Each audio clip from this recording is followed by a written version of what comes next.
get an O. O. And if you hit me with the CEAN, then you'll see then Unknown is here for y'all. Whoa. Hello everyone, it's Ocean Unknown and welcome back to my channel. On today's episode of talking about an obscure internet topic that honestly nobody asked for, we're delving into the world of the internet's favorite fabloo band that has been on hiatus since 2011, Tally Hall. Now for a quick history lesson. Tally Hall is a band that formed in Ann Arbor, Michigan in 2002. Known for their universal sound, whimsical lyrics, distinct wardrobe with each member having an assigned colored tie, and desire to not be defined by any genre, hence the fabloo title, members Rob Cantor, Joe Hawley, Andrew Horowitz, Ross Fetterman, and Zubin Seji collaborated together to create their two albums, Marvin's Marvelous Mechanical Museum and Good and Evil. With their songs Ruler of Everything, The Bidding, Hidden in the Sand, and Turning the Lights Off going viral on social media in the early 2020s, Tally Hall has built a post-mortem fan base amongst Gen Z. Additionally, in their time as a band, Tally Hall had their own sketch comedy internet show where they would also showcase music videos for songs off Marvin's Marvelous Mechanical Museum. After their run as a band, each member of Tally Hall found their own path. Ross is a DJ under the name Dr. F and got a PhD from Yale. Zubin is now a doctor in Orange County. Andrew released a solo album under the name Edu and has a weekly Instagram live series called Keep Up the Good Work. Joe released Hawaii Part 2 in 2012 under the name Miracle Musical, with every member of Tally Hall making an appearance on the album except for Andrew Horowitz, as well as releasing his solo album in 2020. And lastly, Rob released a solo album in 2014, has written and produced several songs for Disney Junior, and has received internet virality through videos such as 29 Celebrity Impressions, One Original Song, and Shia Labeouf Live. Now, there are so many videos on YouTube about the history of Tally Hall and their many endeavors. Like, I haven't even mentioned Happy Monster Band yet. Like, this is Joe, Zubin, and Rob. So, for today's video, I will be focusing on the Yellow Tie the Swap Fellow writes Heterophonic Tunes of How Love Bites, and his one project that nobody talks about, his musical. Shortly after the start of Tally Hall's hiatus, Rob Cantor composed music and wrote the lyrics for a musical written by one of his friends from college at the University of Michigan. Now, you may be wondering, who is this friend? Is it another member of Tally Hall? Is it someone notable to the Tally Hall lore like Bora? Not necessarily. It was the first manager of Tally Hall, who is also a Facebook magician? So, the writer of this musical was magician Rick Lax, known for creating Wizard Wars on the Sci-Fi Channel and fooling Penn and Teller on Penn and Teller Fool Us, but also for, being an absolute fraud on Facebook. Drew Gooden has made a few videos about this guy, and all I can say is that this guy makes some interesting content. I should say that I am in no way being a hater or inviting Sea Bunny Nation to hate on this guy because that's never okay. And if anyone says I'm being hyperbolic by calling this Michigander magician a fraud, the definition of fraud is wrongful deception intended to result in financial or personal gain, which is, exactly what he's doing. And it is a little silly to poke fun at a guy thinking that anyone would believe that dunking a hammer in Red Bull and white vinegar would make the hammer turn into fucking silly putty. And also, I am allowed to make fun of any man who calls women females. And to think, this guy was the first manager of Tally Hall and wrote this musical that I'm discussing today. Anyways, enough of dunking on Facebook magicians, let's actually discuss Rick Lax and Rob Cantor's musical. So in 2012, Rick Lax wrote and Rob Cantor composed the music and lyrics for the musical Mr. President, there is an asteroid headed directly for the Earth, the musical. This musical was originally created with the intention of becoming an episodic online musical to be pitched to Amazon Studios to be picked up by the streaming service Amazon Instant Video, which today is Amazon Prime Video. However, it was never picked up and thus the project was left unfinished in its final state. There was a website dedicated to the musical that contained all of the songs and we can assume had the script. However, the website has been closed down since 2017. Judging from archive.org's information about the music was likely stored in a simple text file structure format as opposed to a full website. Despite the deleted website and unfinished musical, some remnants of the project have been found and are still on the internet. On YouTube, there are demos of 4 songs that were intended for the first act of the intended 4-act musical posted by the user Tally All Is Still Not Tally Hall. Included in these demos are the songs Overture, At the Club, Waiting, and At the Club Reprise, and altogether are only a little over 5 minutes of content. In these demos, Rob Cantor pulls a Cher doing a West Side Story medley in 1978 and says, I will be playing all the parts. Thank you. Along with the demos, someone under the username Sky the Guy recovered not only an outline of the overarching story in the 4 acts, which is referred to as the mini Bible, but also 2 separate scripts for Act 1. Now, what is this musical even about? The concept statement reads, in every disaster movie, some guy bursts into the Oval Office and says, Mr. President, there's an asteroid heading directly for the Earth. This is that guy's story. On the unutilized Amazon Studios website for this project, the pilot logline gives us more insight into the plot of the musical. The story focuses primarily on Calvert, who meets his love interest Kayla after an astronomy lecture. They go on a date, fall in love, and their love inadvertently causes an asteroid to head directly towards the Earth. Meanwhile, Vice President Fullbag, Calvert's boss, is doing everything in his power to sway the voters and win the upcoming election and prevent the asteroid from hitting the Earth. There's also a subplot of Calvert's co-worker and best friend Rajesh, who is also trying to find love by pestering his co-worker Rita. So it is a love story, but also about an asteroid hurtling towards the Earth. You know, judging from the title before I started doing my research for this video, I was not expecting the love story.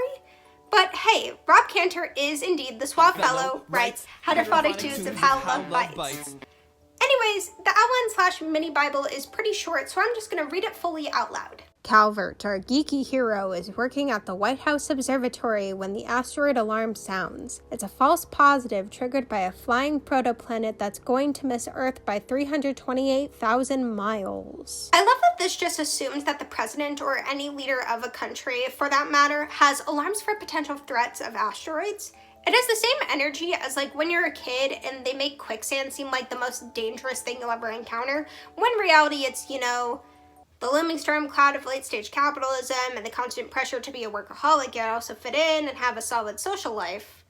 But anyways. As everyone breathes a sigh of relief, Calvert's horn dog co-worker, Rajesh, propositions the office sex pot Rita.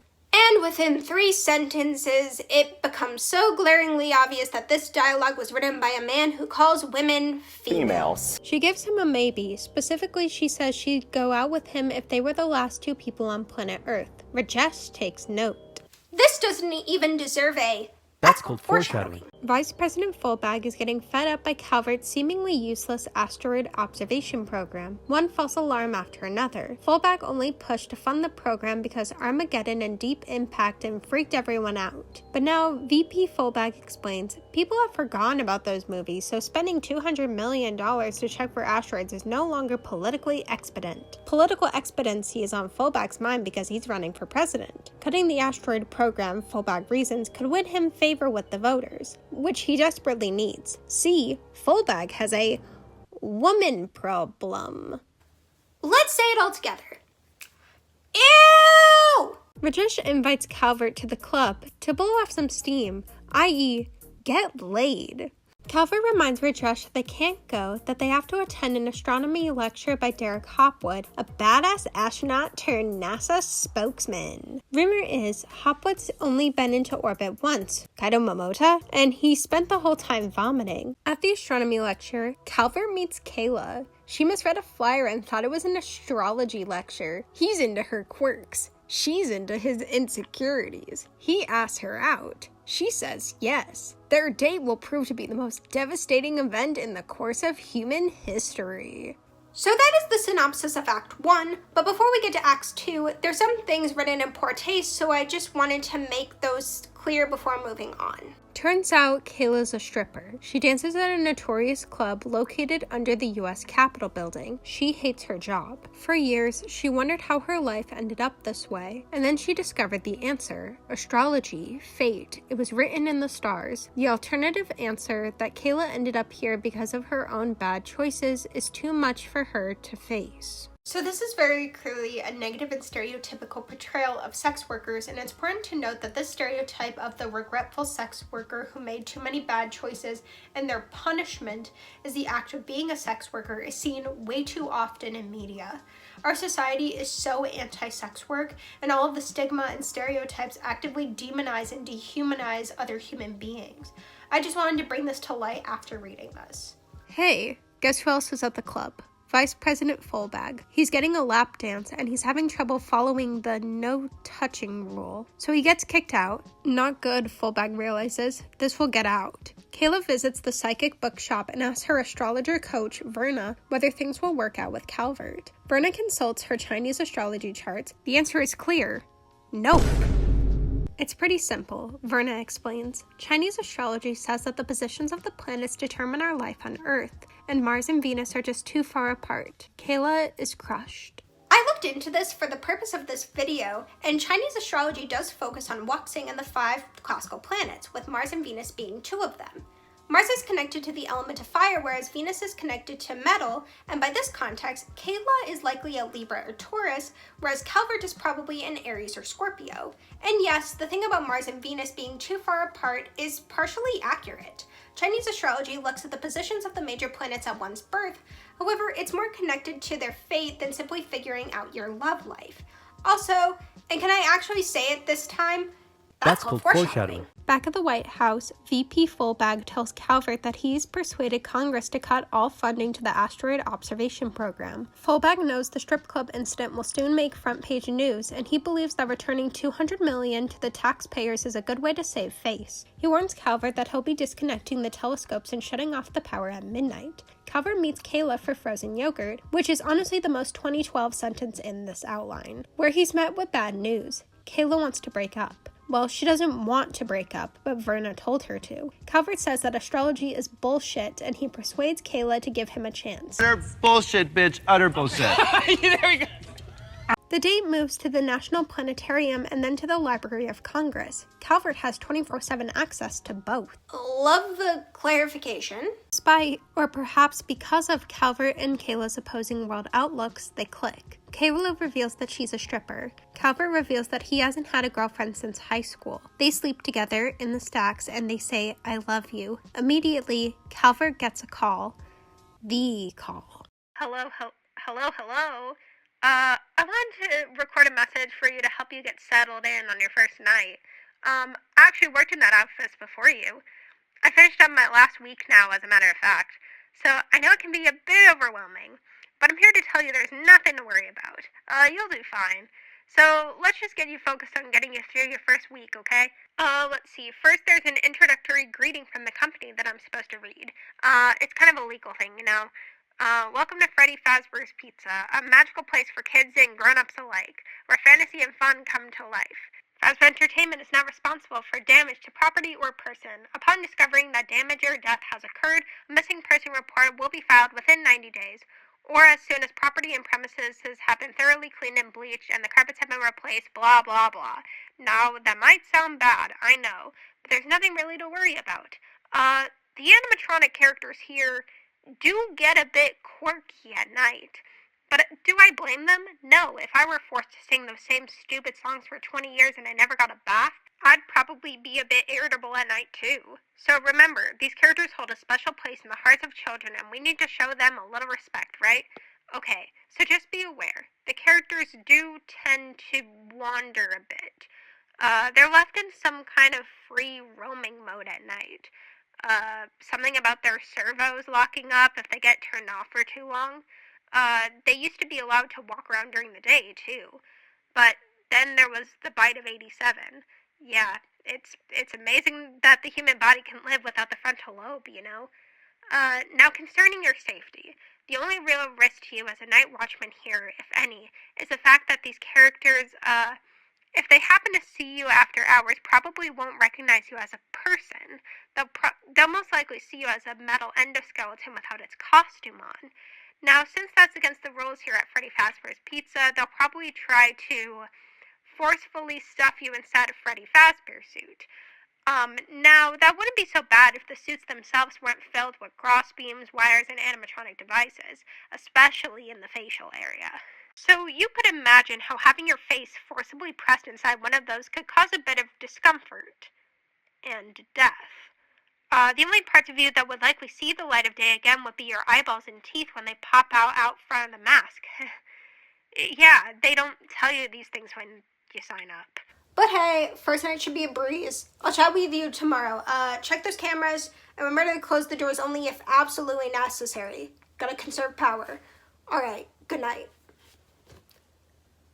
Oh, I'm just kidding. That wasn't the phone call. But as Telly Hall once said, we're stereosonic, we're animatronic. It's from Rajesh, who's in the observatory clearing out his things. Something is happening. Calvert rushes to the White House telescope and observes the most dramatic astronomical phenomenon imaginable. Mars and Venus are converging. Calvert sees no logical explanation, but there is an explanation. It's not logical, but it's simple. Reverse astrology, meaning Calvert and Kayla's love for each other is so pure and so perfect that it caused the planets to shift, which sounds beautiful, until Calvert realizes that the planetary realignment has shifted the universe's balance of gravitational pull. And now, the protoplanet that was supposed to miss us by 328,000 miles is on a direct collision course with Earth. Hydrophonic tunes of how love bites. I'll stop. Calvert bursts into the Oval Office and alerts the president. He did the thing! Alright, time for Act 3. Vice President Fulbag goes on live TV and delivers the breaking news. He's a hero? Fulbag says that his asteroid observation initiative, my proudest legislative accomplishment, has uncovered an asteroid headed for the Earth. Fulbag says that the president is currently meeting with generals and NASA scientists to figure out a way to stop the asteroid. Still, though, anybody with a good idea as to how to stop the asteroid could get in touch with the White House. At the Pentagon War Room, the president, his generals, and NASA scientists buzz in Derek Hopwood. The badass astronaut turned NASA spokesman that taught the lecture when Calvert and Kayla first met. The president tells Hopwood that they need him to fly a rocket into the asteroid, thus exploding it. There's not enough time to program a rocket's trajectory. Somebody needs to steer it manually. And naturally, Hopwood is the man for the job. Hopwood is clearly terrified, but he's got a reputation to maintain, so he agrees.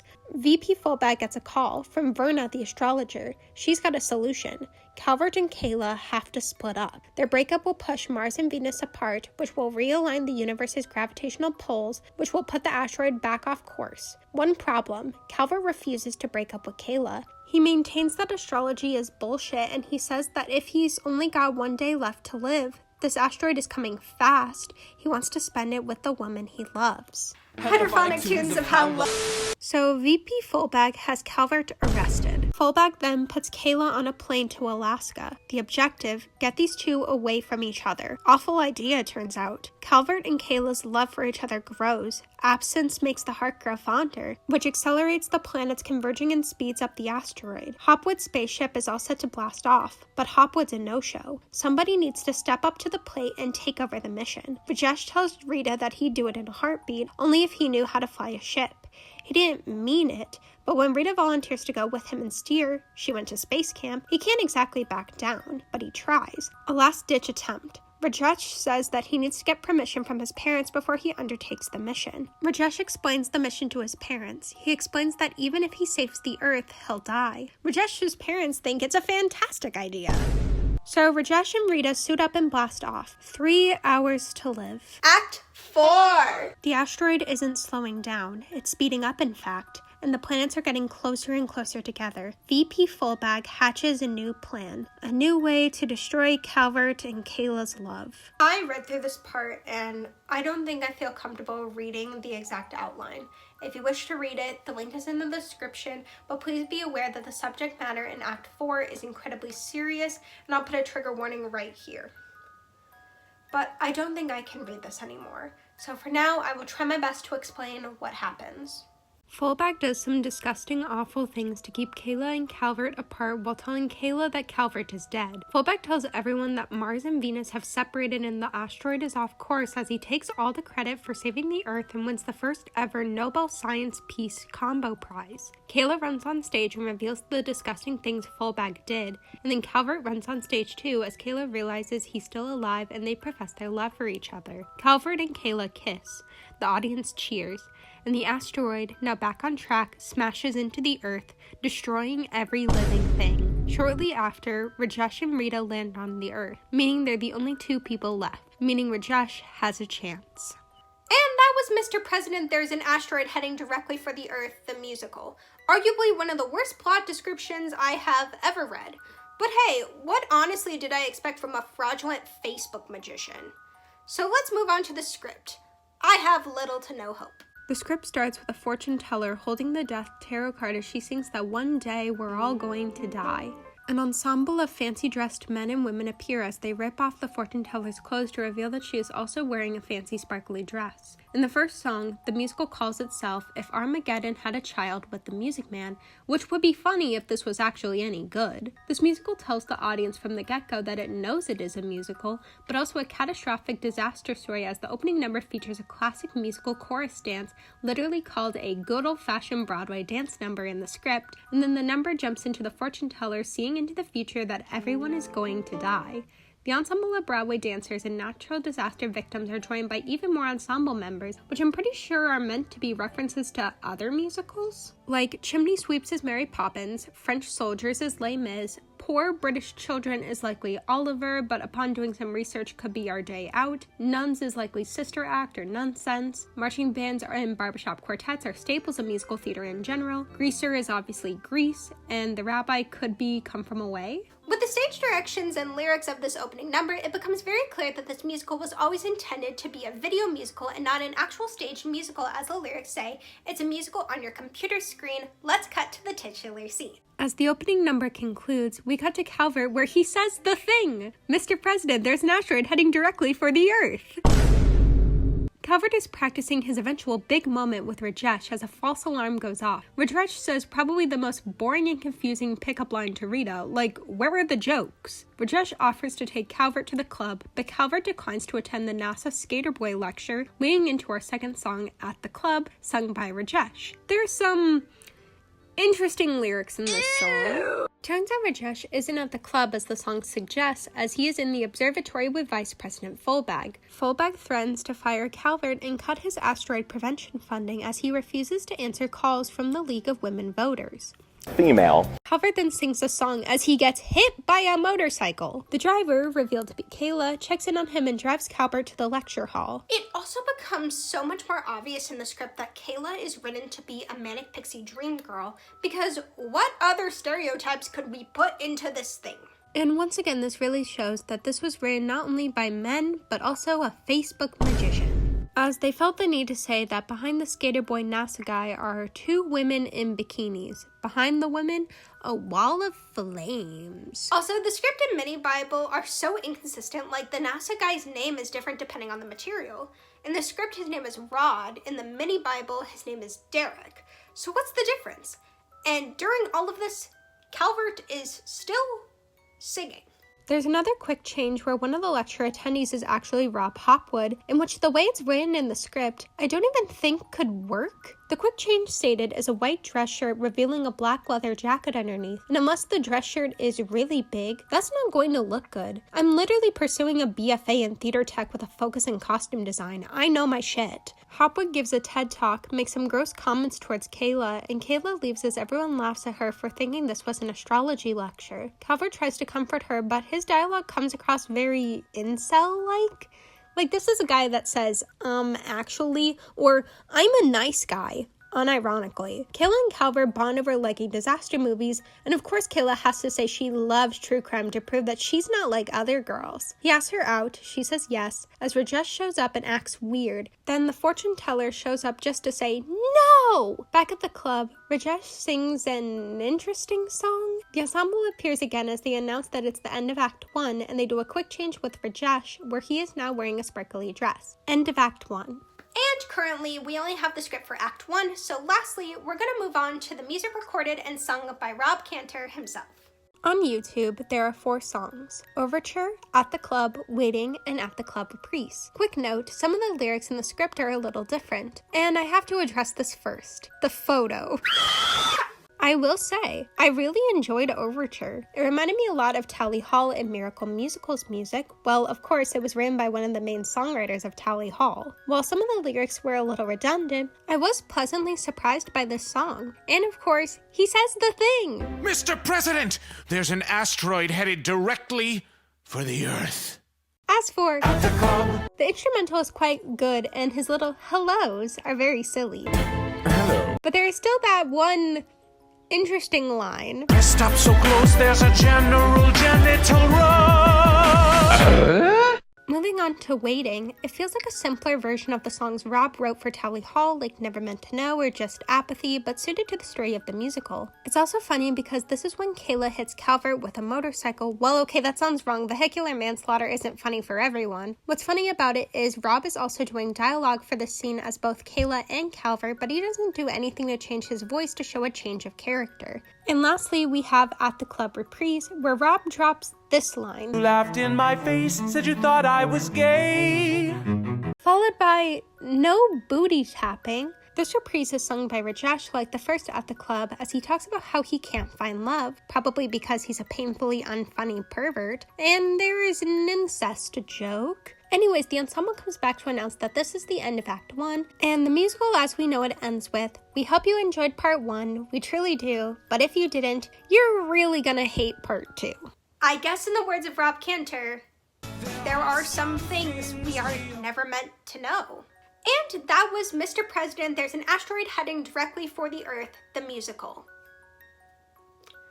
Yeah, if you liked this video, please make sure to give it a thumbs up, subscribe to this channel to join the Sea Bunnies, and turn on the bell for notifications. Comment down below your thoughts on this topic, or if you are a Tally Hall fan, what is your favorite song by them? And that can include their other projects like Miracle Musical.